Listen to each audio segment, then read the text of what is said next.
would you have like 2 or 3 tips for people about how, like, ways that they can improve their household, their property, to make it more environmentally friendly, more sustainable?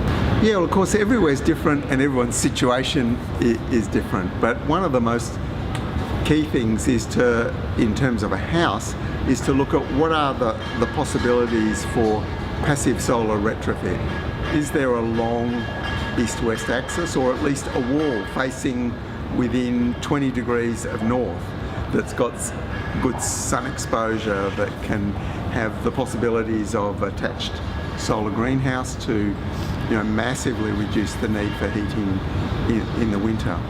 A lot of the considerations about catching water, rainwater storage and those sort of things, people are often already thinking about those, and of course rooftop solar is something that's there, but it's also about connecting to neighbours and what are they doing that you can exchange and do more things at home in the household and community non-monetary economy.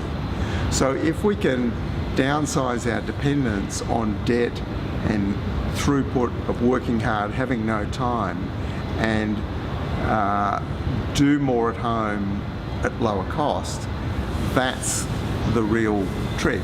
And that can be really challenging for people with substantial debt levels, and one of the more, if you like, challenging things, but in some ways the most obvious thing to consider is there the possibility you could take in a boarder and share your place? And those possibilities open up so many opportunities to do more things, because ironically, even though most of our systems in modern society are too big to be sustainable, our corporations, our governments, so much is too large, our households are too small.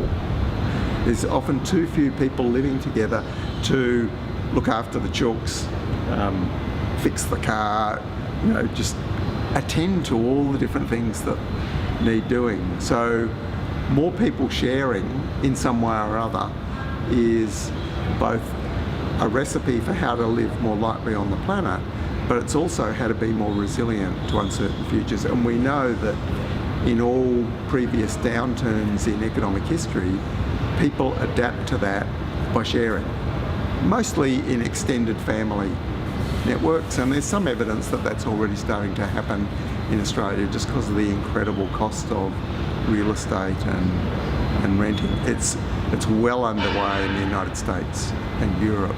So, some of those things, starting a veggie garden at spring, are sort of, no regrets, simple things. Some of those things I said are just sort of show there's big possibilities that maybe require more thinking about. But it's always good to do an audit of your place and your personal and household situation and say, okay, what are our strengths, what are our weaknesses, what are our vulnerabilities, and just try and think about those in a little more detachment than the usual way we're just on the treadmill doing everything from day to day.